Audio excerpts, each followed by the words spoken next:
Bien, vamos hasta Hechos capítulo 17, que es donde nos encontramos en esta serie que seguimos realizando sobre el libro de Hechos.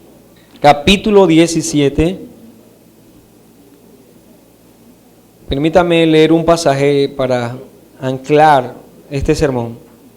El versículo 17 dice: así que discutía en la sinagoga con los judíos y piadosos y en la plaza cada día con los que concurrían. Estamos en medio del segundo viaje misionero del apóstol Pablo y sus ayudantes. Lucas, el autor de este libro y que también acompaña a Pablo, viene documentando lo que ocurre en cada una de las ciudades en las que ellos llegan, visitan, proclaman el mensaje del Evangelio, y lo que ocurre después es documentado entonces por el autor. En algunas de estas ciudades hay una muy buena recepción del mensaje, mientras que en otras hay un rechazo no solo al Evangelio predicado, sino también a aquellos que anuncian ese Evangelio. Estos misioneros han sido atendidos ampliamente por parte de los nuevos creyentes en las ciudades, quienes responden con gratitud y les hospedan y consuelan, pero también han sido maltratados, expulsados, encarcelados y también, debemos señalar, apedreados. Por lo tanto, el éxito del ministerio de estos hombres no puede ser medido por el buen trato que viene para con ellos. No podemos decir que ellos son exitosos en su ministerio porque se hacen cada vez más prósperos con la predicación de la palabra o porque cada vez viven en mayores comodidades. Si esto fuera así, si midiésemos el éxito de un ministerio por las comodidades que experimenta el ministro, podríamos estar asegurando que estamos evidenciando un ministerio fracasado entonces por parte del apóstol Pablo. Pero si vemos el éxito de un ministerio por la realización de la obra a la cual fueron llamados, que era la proclamación del Evangelio, debemos decir sin duda que estamos frente a hombres poderosos, hombres que estaban dispuestos a entregar su vida en el ejercicio de la predicación, que ellos iban a tener en poco su propio cuerpo con tal de predicar y proclamar el mensaje de la palabra del Señor. Hoy vamos a detenernos a analizar con la llegada de Pablo y los otros misioneros a lo que ocurre en Grecia. Más específicamente en lo que al día de hoy es la capital de esta, es Atenas. Vamos a presenciar entonces lo que ocurrió con la predicación del Evangelio en ese lugar, en medio de una cultura tan antigua y que requería por parte de Pablo, del predicador en este caso, una sabiduría especial. Así que vamos a estar, mis hermanos, meditando sobre ello.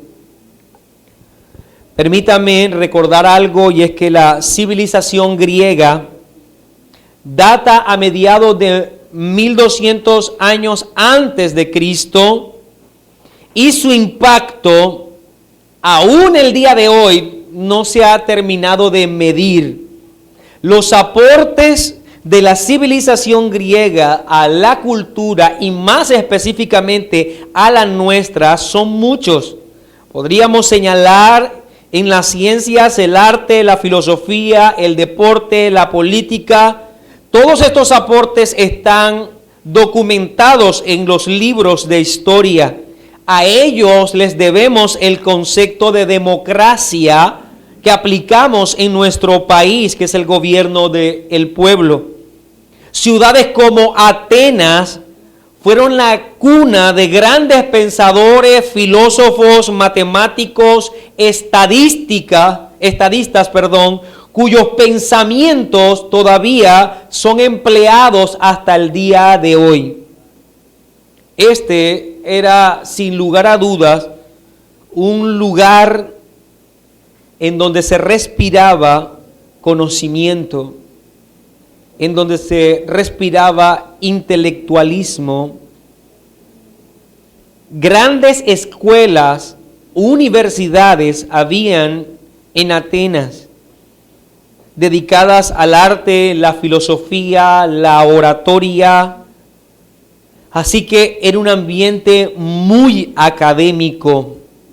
El nombre Atenas proviene de la mitología griega de una diosa, hija de Zeus, llamada Atenea, conocida como la diosa protectora y además quien era la protectora específica de esta ciudad, Atenas. También era llamada la diosa de la sabiduría, de la civilización, de la ciencia. Era una de las principales deidades del Partenón, aquel lugar en donde se supone que vivían los dioses y se adoraba allí. Para los romanos, esta diosa fue llamada Minerva, en aquello que hicieron en la interpolación a su propia manifestación cultural. En esta ciudad interactuaban todo tipo de escuelas filosóficas, desde las más clásicas, aquellas que eran organizadas en un periodo de tiempo muy antiguo, hasta las más recientes, que podríamos nosotros señalar, las que surgieron del periodo del declive de la civilización griega, conocido como el periodo helenístico. Todas estas escuelas filosóficas procuraban darle al hombre una idea de lo que era el propósito de la vida. Todas estas escuelas querían transmitir una cosmovisión con la que enfrentar las circunstancias que venían al hombre. Transmitían entonces una manera de vivir, una postura frente a todas las circunstancias, el presente y también el futuro.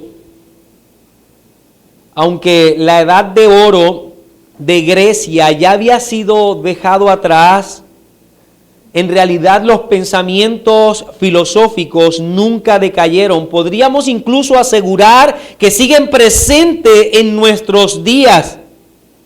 Muchos de estos pensamientos de estas escuelas son todavía abrazados por muchos en nuestra época. Aún, debemos decirlo con dolor, son enseñados dentro de las iglesias contemporáneas, desconociendo su procedencia, desconociendo cuál es el propósito, el objetivo de estos pensamientos. El caso es que el apóstol Pablo llega a esta ciudad con este clima del que estamos tratando de establecer, llega hasta Atenas. Y él debe predicar el evangelio a una cultura que por siglos ha amado el conocimiento. A una cultura que se jactaba de ser y de conocer en realidad todas las cosas. Pero ellos no conocían al Dios verdadero. Y Pablo siente la necesidad, pues es el peso de su ministerio, de predicar entonces en medio de Atenas. Veamos esta mañana entonces lo que he puesto como título: una religión ciega. Ese será el título de este sermón: una religión ciega. Y deseo que analicemos las características de lo que es una religión ciega y al mismo tiempo veamos las características de lo que es la religión verdadera. Así que vamos a estar analizando las características tanto de aquello que no es una manifestación religiosa en realidad verdadera, sino ciega, y la que sí lo es. Hechos capítulo 17, versículos 17 y 18. Así que discutía en la sinagoga con los judíos y piadosos, y en la plaza cada día con los que concurrían, y algunos filósofos de los epicúreos y de los estoicos disputaban con él, y unos decían: ¿qué querrá decir este palabrero? Y otros: parece que es predicador de nuevos dioses. porque les predicaba el evangelio de Jesús y de la resurrección. El apóstol entonces, como decíamos, llega a Atenas y encontró una profunda devoción por los ídolos. Esto lo invitó a él a discutir con los judíos en la sinagoga, pero también lo invitó a discutir con los griegos y con los pensadores en medio de la plaza pública. Dos escuelas de pensamiento, y no podemos decir que sean las únicas, pero dos son descritas en el relato. Estos son los epicúreos y los estoicos. Aquellos que abanderaban lo que se conoce como la filosofía práctica. La filosofía práctica. Estos hombres discutían con Pablo. Pero recordemos por lo menos un poco acerca de ello. En el caso de los epicúreos, eran la escuela filosófica que seguía los pensamientos de Epicuro de Samos del siglo IV, sí, antes de Cristo. Por su lado, los estoicos recibían el nombre de aquellos que seguían las enseñanzas de Zenón de Cito, quien predicaba o enseñaba, anunciaba sus pensamientos en el pórtico de Atenas. Y ahora el pórtico es llamado en griego estoa, que de allí es donde proviene la palabra estoico, del lugar en donde él enseñaba. Estas dos escuelas, tanto los epicúreos como los estoicos, elaboraron todo un estilo de vida que le ofrecía al hombre un modo de enfrentar las circunstancias, específicamente de enfrentar el dolor y procurar evadirlo a toda costa. Ellos enseñaban que el hombre debía, y que la filosofía en sí misma debía dotar al hombre de la felicidad necesaria para este mundo. Y por ello invitaban a que solo se buscase la felicidad. Para ellos, filosofía y felicidad iban de la mano. Ellos enseñaron lo que se llamaba la ataraxia, que quiere decir la ausencia de preocupaciones.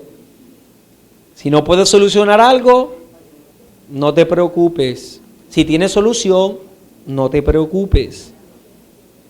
Entonces enseñaban no solo la ausencia de preocupación, sino que también hablaban de lo que se conocía como la hedoné, que era el placer. No te preocupes por nada y busca solo el placer. Ahora, estos pensamientos invitaban al hombre y a los atenienses a vivir sin temor. En palabras del mismo Epicuro, él decía: mira, no temamos nunca ni a los dioses, ni a la muerte, ni al futuro. Vive feliz, sin preocupación. Dentro del estoicismo, en tiempos en el que Pablo está predicando, y específicamente en todo este territorio que ahora, recuerde usted, está bajo la influencia de los romanos, podemos señalar al más conocido de ellos, llamado Séneca, quien para este tiempo estaba enseñando también sus pensamientos. De manera que Pablo se encuentra con una ciudad acostumbrada a escuchar exposiciones filosóficas y a construir por medio de esas exposiciones todo un estilo de vida. Ellos querían de verdad a toda costa que se les enseñase cómo enfrentar la vida. Los atenienses eran personas sumamente religiosas, y esto debe ser bien entendido. Ellos abrazaban las verdades que provenían de sus ideales o de sus escuelas filosóficas o de su mitología, y construían toda una manera de vivir basada en esos ideales. O sea que los ideales, las enseñanzas, construían su cosmovisión. Esto es religión. El que puedan adquirir entonces toda una cantidad de lo que entendían ellos como verdades para enfrentar la vida y luego enfrentarlas de esa manera. Por ello, un religioso es aquel que se apega a la cosmovisión que le ofrece lo que cree y que lo toma como verdad y de acuerdo a ello sopesa su todo, su existencia. Es así como en este texto nos muestra entonces lo que es una religión ciega y que Pablo la presenta de esta manera. Así que quiero hacer esto, dividirlo en estos dos puntos. Veamos lo que Pablo reconoce que es una religión ciega. Y lo primero es que Pablo habla de ellos como religioso. Ahora, esto no lo hace con el propósito de ofenderles, porque de alguna manera el día de hoy, el afirmar que alguien es religioso es como ofenderlo, como si se tratase de algo malo, y ellos eran religiosos. El problema no es ser religioso, el problema es si tu religión es ciega, o es vana, o está basado en principios equivocados. Hechos 17:22 dice: entonces Pablo, puesto en pie en medio del Areópago, dijo: varones atenienses, en todo observo que sois muy religiosos. Y la primera característica de una religión ciega es aquella que nunca termina de ser definida. Nunca termina de ser definida. Versículo 19 dice: y tomándole le trajeron al Areópago diciendo: ¿podemos saber qué es esta nueva enseñanza de que hablas? Pues traes a nuestros oídos cosas extrañas. Queremos pues saber qué quiere decir esto. Porque todos los atenienses y los extranjeros residentes allí en ninguna otra cosa se interesaban, sino en decir y en oír algo nuevo. La religión es ciega cuando nunca termina de tener forma. Nunca se termina de formar en realidad su conjunto doctrinal. Hoy es algo, pero mañana es otra cosa. Que el tiempo y los pensamientos de los hombres están en un constante giro, cambia con el tiempo. Por eso es que estas manifestaciones religiosas aman el escuchar siempre algo nuevo, porque es una religión ciega que no tiene forma. Aman todo aquello que de alguna manera traiga dulzura a sus oídos. Su presencia como tal es cambiante, es mutable. La religión griega es tan cambiante como su propia historia. Y para muchos hoy son muy religiosos, pero están como botes inestables, sin timón, movidos de un lado para el otro, creyendo hoy algo y mañana creyendo algo totalmente nuevo.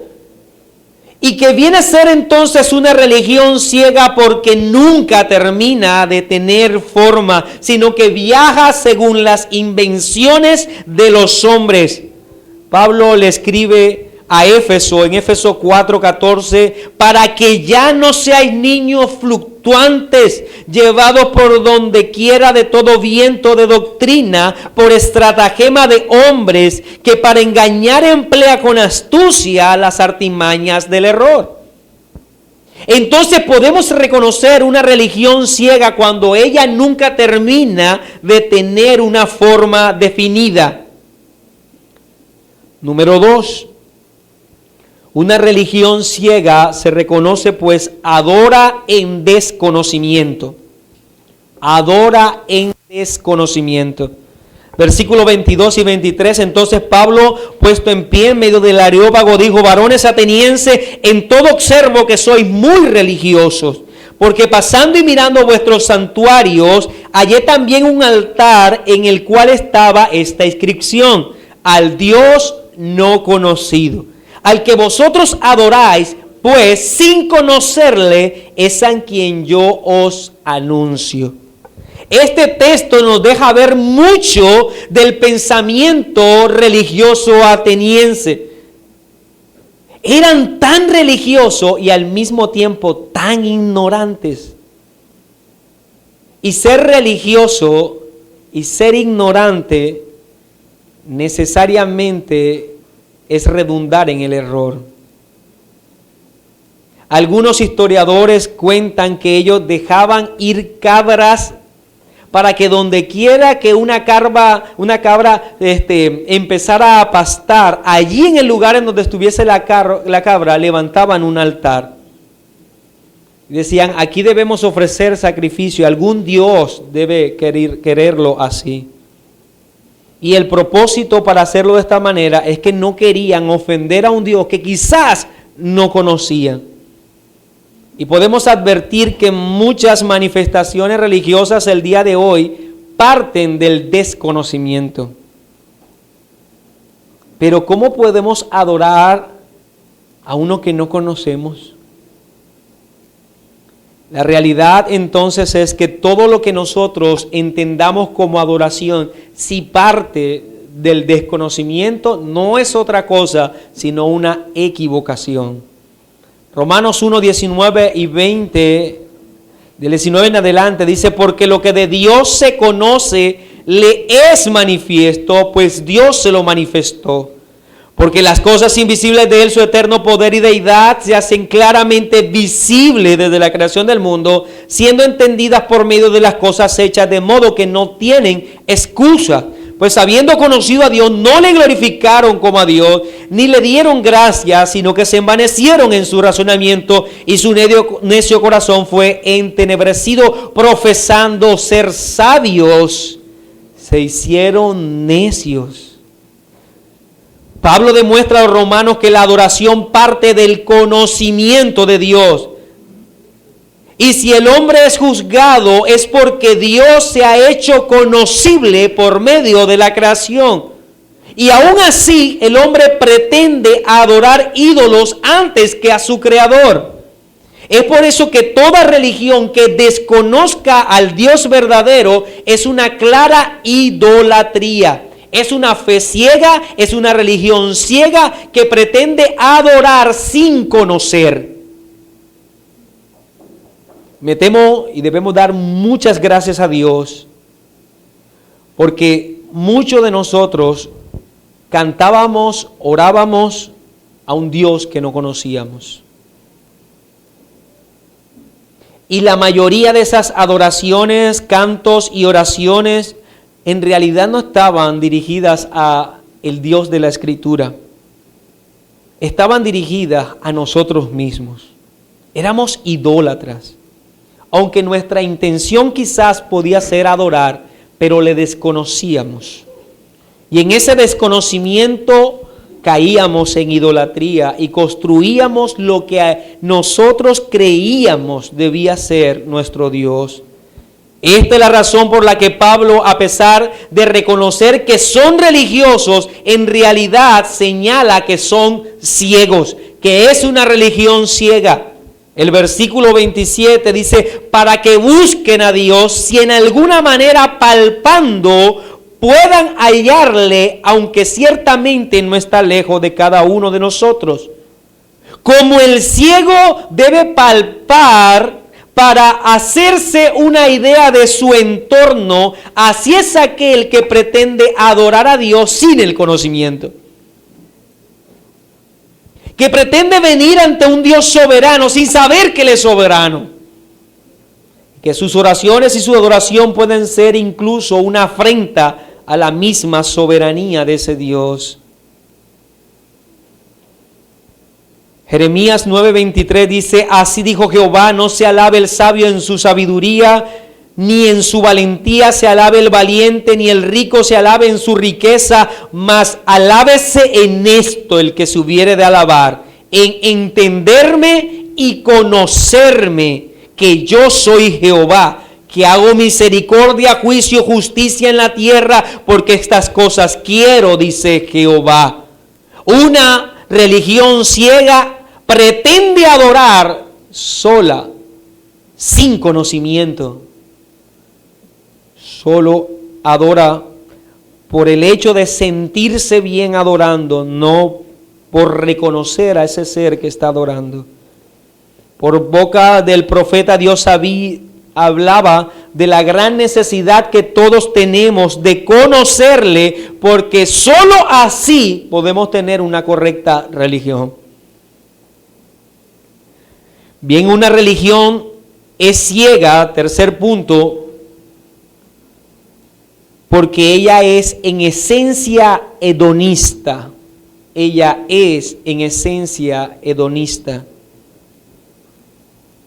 Y algunos filósofos de los epicúreos y de los estoicos disputaban con él, y unos decían, ¿qué querrá decir este palabrero? Y otros, parece que es predicador de nuevos dioses, porque les predicaba el evangelio de Jesús y de la resurrección. El griego era religioso, pero su religión consistía en todo aquello que aportara satisfacción a sus sentidos. Ellos deseaban por todos los medios tener una experiencia sensual. Solo les interesaba el placer que podían recibir de las deidades. Por lo tanto, entre más deidades tuviesen, más amplia sería la posibilidad de recibir placer por parte de ellas. ¿Por qué conformarse con un solo Dios? Esto es hedonismo puro, la búsqueda del placer y el bienestar propio como la razón de la existencia. Y no erramos al considerar, mi hermano, que nos movemos en este momento en un ambiente altamente religioso, pero también altamente hedonista. Muchos son los que domingo tras domingo se levantan en la mañana no a adorar al Dios verdadero, sino a buscar de ese Dios lo que Él les puede dar para ser feliz.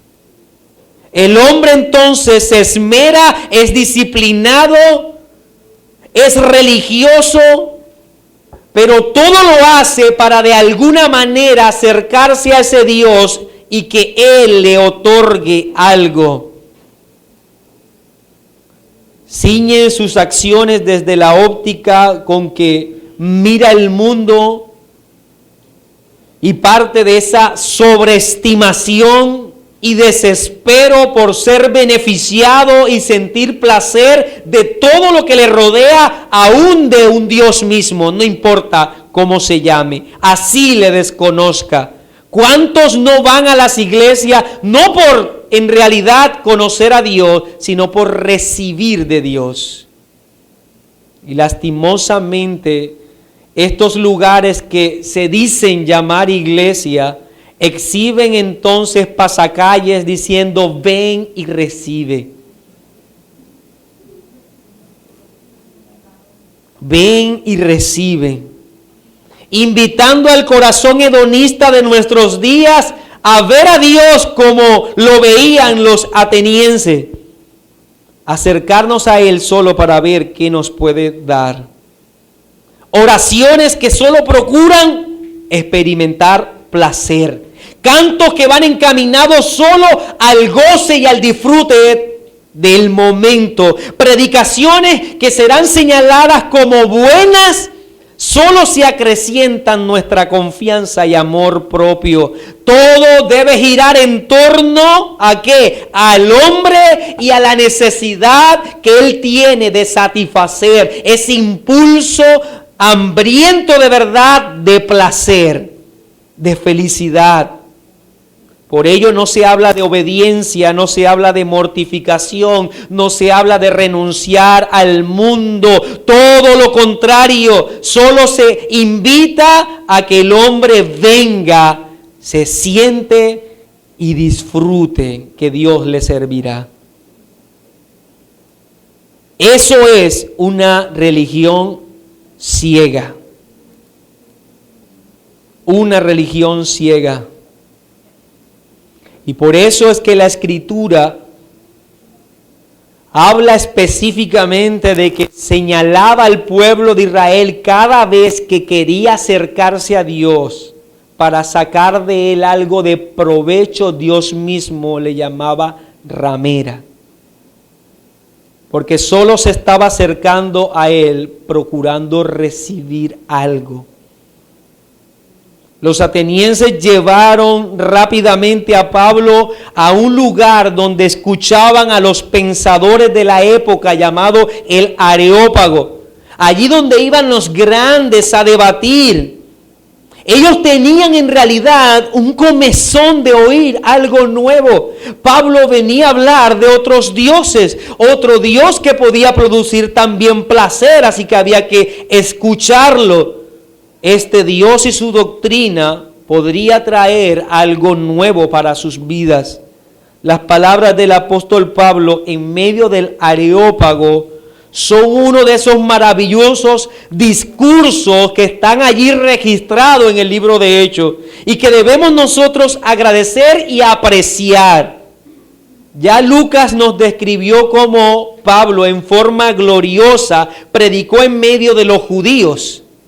Y esto fue algo maravilloso, puesto que apeló a las escrituras que los mismos judíos conocían y enseñó por las escrituras cómo Cristo era necesario, cómo sus padecimientos eran necesarios y cómo su glorificación era debida.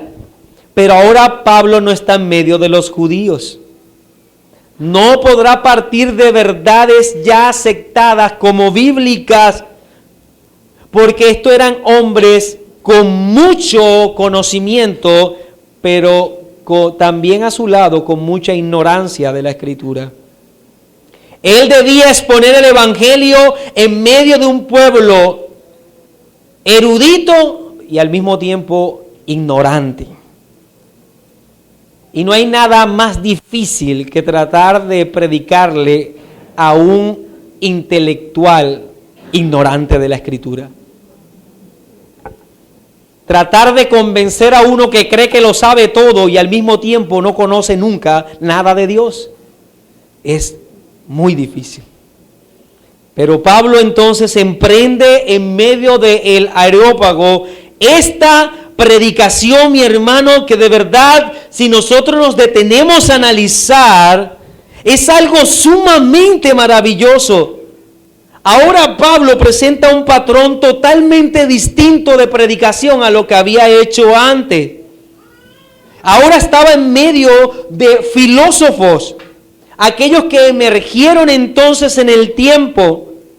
Ahora Pablo debe entonces predicarle a ellos y va a emplear entonces un método, empleará palabras, formas de predicación e incluso va a utilizar pensamientos de poetas y pensadores griegos para que ellos entiendan lo que él quiere transmitir.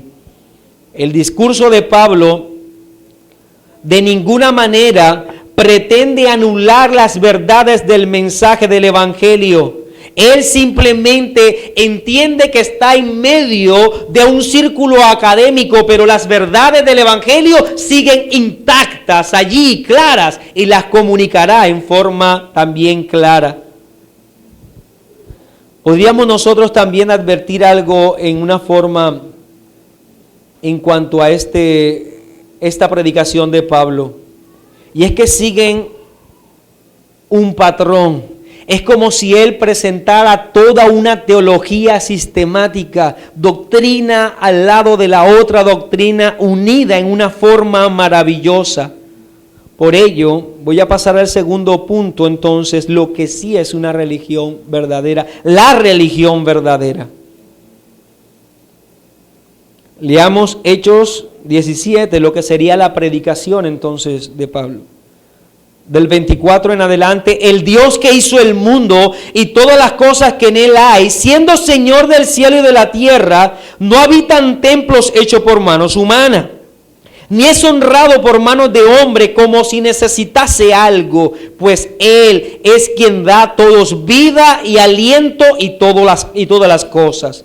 Y de una sangre ha hecho todo linaje de los hombres para que habiten sobre la faz de la tierra, y les ha prefijado el orden de los tiempos y los límites de su habitación, para que busquen a Dios y en alguna manera palpando puedan hallarle, aunque ciertamente no está lejos de cada uno de nosotros, porque en Él vivimos y nos movemos y somos, como algunos de vuestros propios poetas también han dicho, porque linaje suyo somos. Siendo pues linaje de Dios, no debemos pensar que la divinidad sea semejante a oro o plata o piedra, escultura de arte y de imaginación de hombres. Pero Dios, habiendo pasado por alto los tiempos de esta ignorancia, ahora manda a todos los hombres en todo lugar que se arrepientan, por cuanto ha establecido un día en el cual juzgará al mundo con justicia por aquel varón a quien designó, dando fe a todos con haberle levantado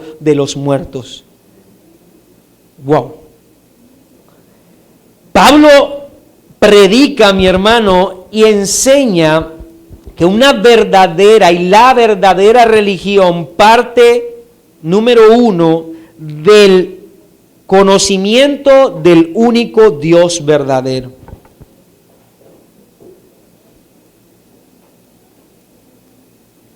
Del conocimiento del único Dios verdadero.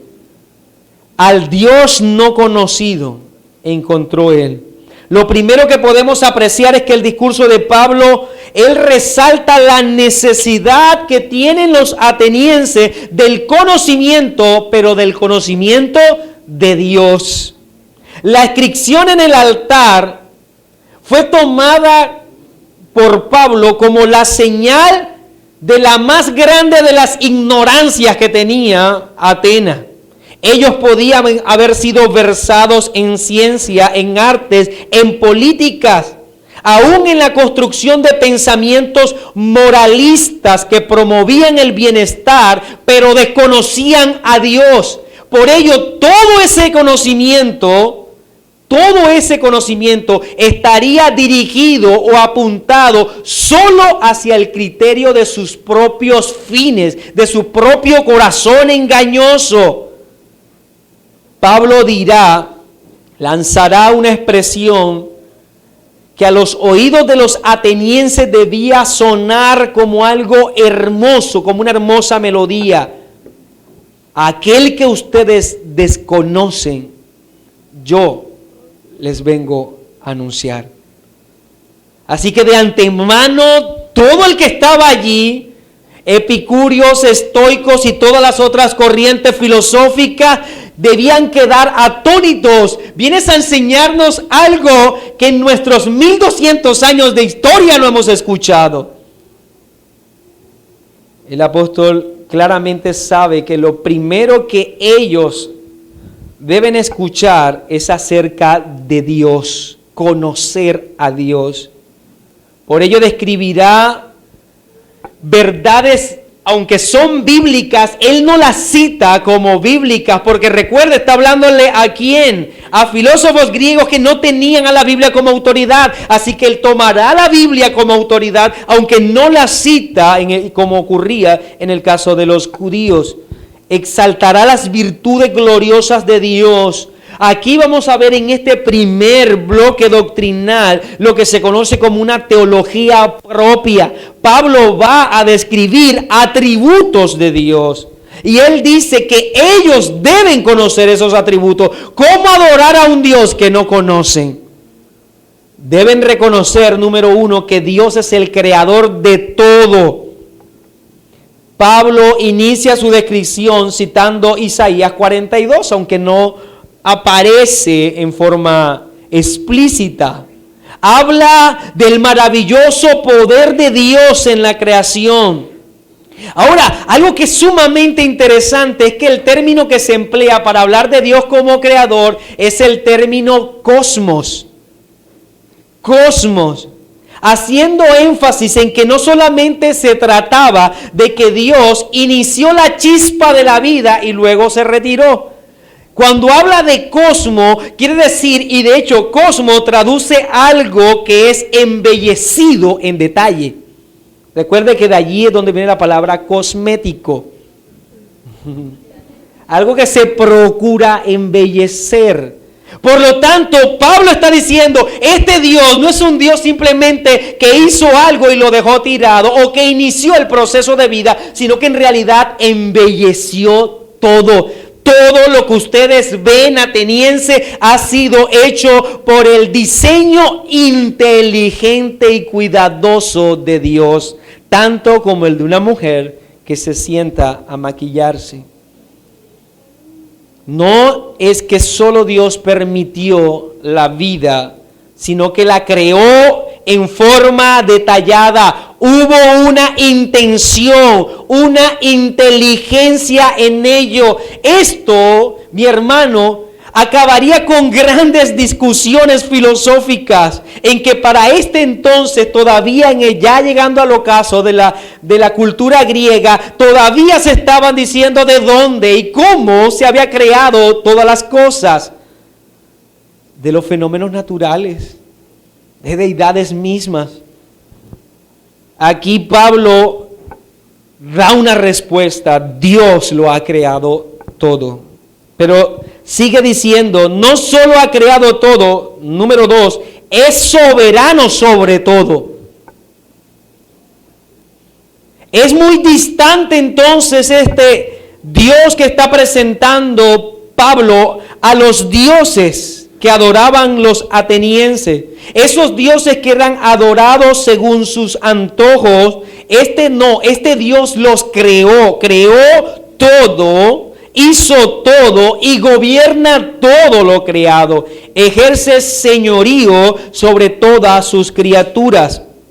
Y es aquí donde Pablo cita a un poeta griego llamado Epiménides.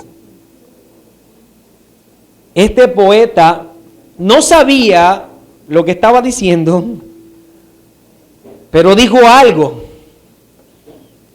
No está Pablo pretendiendo con esto asegurar que las palabras de Epiménides eran ciertas, en el sentido de que Epiménides conocía a Dios. Dice, porque en Él vivimos y nos movemos y somos, como algunos de vuestros propios poetas también han dicho, porque linaje suyo somos. Aquello que decía Epiménides en ignorancia, Pablo lo toma para decir, eso se aplica a Dios. Eso se aplica a Dios. Lo tercero es que este Dios no necesita a nadie. Note la descripción que está haciendo entonces en su teología. Pablo es creador de todo, es soberano sobre todo, no necesita a nadie. El Dios que hizo el mundo y todas las cosas que en él hay, siendo Señor del cielo y de la tierra, no habita en templos hechos por manos humanas, ni es honrado por manos de hombre como si necesitase de algo. Un griego podía saber de la existencia de un Dios porque ese Dios le necesitaba a él. Necesitaba darle un nombre, necesitaba que le atribuyera una acción o una virtud. Debía llamarle el Dios de los mares, el Dios de la guerra, el Dios de la tierra. Necesitaba una imagen, necesitaba un altar. En esencia, todos los dioses griegos necesitaban a los griegos. Si no, no existían. Pero este Dios que está presentando Pablo está diciendo, no necesita que se levante un altar. No necesita que le construyan algo. No los necesita a ustedes. Mi hermano, recuerde, una fe, una religión ciega adora en ignorancia. ¿Cuántos no asisten a las congregaciones pensando que Dios le necesita? Que si no van, que si no le adoran, este Dios se va a entristecer. Pero Pablo señala en forma categórica que el Dios que él predica, aquel que lo ha creado todo y que gobierna todo lo creado, no necesita nada, no necesita ser reconocido. ¿Por qué? Porque en Él en Él mismo está todo lo que Él necesita, en realidad el hombre no le aporta nada a la gloria de Dios. No necesita al hombre para que éste aporte algo o cubra sus necesidades. Pero basta escuchar a las distintas religiones ciegas que circulan en nuestros días. ¿Cuántas de esas deidades que ellos mismos se inventan están allí solo para reconocer que esas deidades necesitan del hombre? Que sin ellas no pueden existir. Pero el verdadero Dios es autoexistente. No necesita a nadie. No nos necesita a nosotros, mi hermano. Dirá Pablo a 1 Timoteo capítulo 6 versículo 15, en la cual a su tiempo mostrará el bienaventurado y solo soberano Rey de reyes y Señor de señores, el único que tiene inmortalidad, que habita en luz inaccesible, a quien ninguno de los hombres ha visto ni puede ver, al cual sea la honra y el imperio sempiterno. Amén. Una religión ciega es aquella que proclama a un Dios que vive en pos del hombre, que le necesita, que quiere su amor y su veneración. Así que el escenario con el que se encontró Pablo no es muy distinto que aquel escenario o con este escenario que nos rodea a nosotros. Lo cuarto que señala a Pablo acerca de Dios es que todo proviene de Él. Todo proviene de Él. Es creador de todo, gobierna todo, no necesita nada y todo proviene de Él. No solamente se trata entonces de un Dios que ha creado todo, sino que sostiene lo creado entonces. Dice el versículo 25, ni es honrado por manos de hombres como si necesitase de algo, pues Él es quien da a todos vida y aliento y todas las cosas.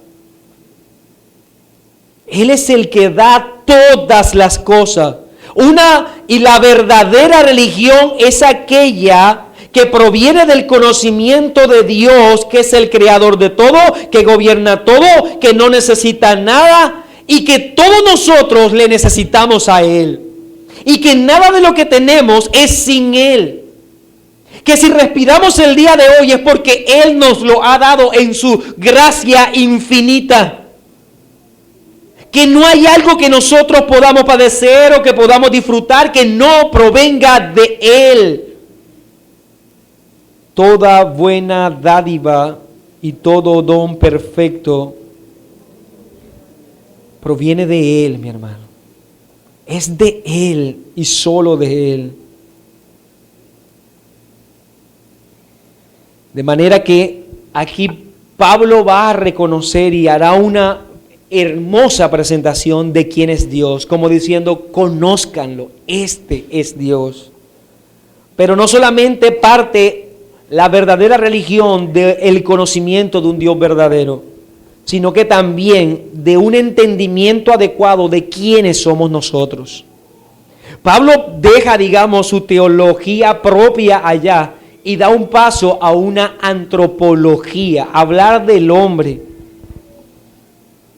El origen del hombre era de vital importancia para los griegos. Para ellos era importante saber de dónde provenían, porque de hecho el saber de dónde vienes va a redundar en cómo adoras. O somos por nosotros mismos y los dioses nos sirven, o somos creados por Dios y debemos servicio a Él. Así que de dónde provenimos es sumamente importante. ¿Y qué dice Pablo? Y de una sangre ha hecho todo linaje de los hombres para que habiten sobre toda la faz de la tierra, y le ha prefijado el orden de los tiempos y los límites de su habitación. Pablo define el origen del género humano diciendo que todos provienen de una sangre, de un hombre. Que todos provienen de un hombre, pero que también define que Dios ha determinado el curso de la historia. Pablo habla de la buena providencia, que cada reino, cada imperio emerge, sube y luego baja según lo que es dictado por la soberanía de Dios, distinguido providencialmente por la mano de Dios. Por siglos los hombres debatieron en el origen del hombre y Pablo está dando aquí respuesta en el Areópago ateniense. Lo que Sócrates no pudo contestar, lo que Platón no pudo contestar, lo que Aristóteles no pudo contestar. Pablo lo describe claramente. Este Dios ha creado y de un solo hombre todos provenimos. Y aún el curso mismo de la historia está dirigido por las manos de ese soberano Dios. Una religión ciega es aquella que desnaturaliza la existencia del hombre.